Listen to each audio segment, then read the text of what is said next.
Vous êtes sur Algorithme Green TV et nous accueillons Catherine Pouliquin. Bonjour. Bonjour. Quelle est votre fonction, Catherine? Je suis directrice communication et RSE au sein de Crédit Agricole Immobilier, qui est une filiale du groupe Crédit Agricole, une filiale dédiée au développement des métiers de l'immobilier, tant résidentiel qu'en tertiaire.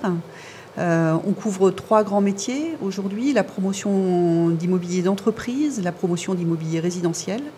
Et bien sûr, on assure aussi un rôle d'administrateur de biens, à la fois là aussi dans le tertiaire et dans le résidentiel. Et on assure pour le compte du groupe Crédit Agricole le rôle de direction d'immobilier d'exploitation, en particulier pour l'immobilier tertiaire de Crédit Agricole SA en Île-de-France. Est-ce que vous avez des exemples concrets d'actions pour la RSE ou le développement durable que vous mettez en place chez Crédit Agricole Immobilier? Crédit Agricole Immobilier développe, dans le sillage de ce qui est initié par le groupe, un programme qui s'appelle Fred le bâtisseur. Fred, c'est un personnage qui incarne le développement de la RSE au sein du groupe Crédit Agricole. Et Fred le bâtisseur chez CAI couvre des enjeux autour à la fois évidemment de l'immobilier au sens bâtiment du terme, en suivant bien sûr la réglementation, mais en allant au-delà.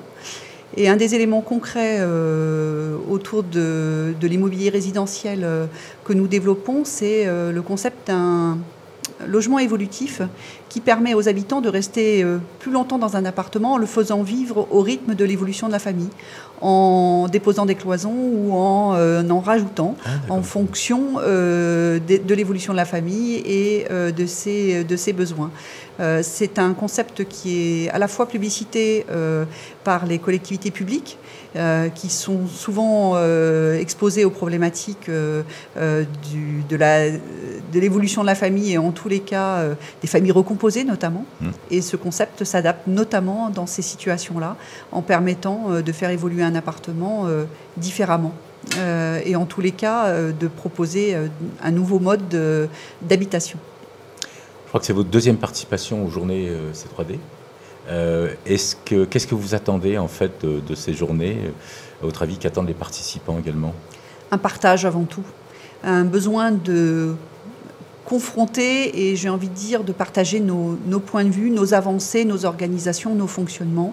Je pense que c'est très important de voir aussi ce qui se fait dans d'autres secteurs d'activité que le nôtre, parce qu'on est souvent le nez dans le guidon et on pense bien faire avancer les choses, mais d'entendre et de partager, d'échanger avec des directeurs développement durable de d'autres secteurs d'activité permet à la fois de relativiser ces difficultés et en même temps d'avancer aussi, parce qu'avec de nouveaux repères, on aide à faire avancer les choses. J'entendais ce matin notamment qu'on fonctionne beaucoup par mimétisme souvent, et donc oui, le mimétisme aide, mais l'innovation aussi, et l'innovation on va aussi la chercher dans ces partages collectifs, dans ces conférences, dans le cadre du C3D.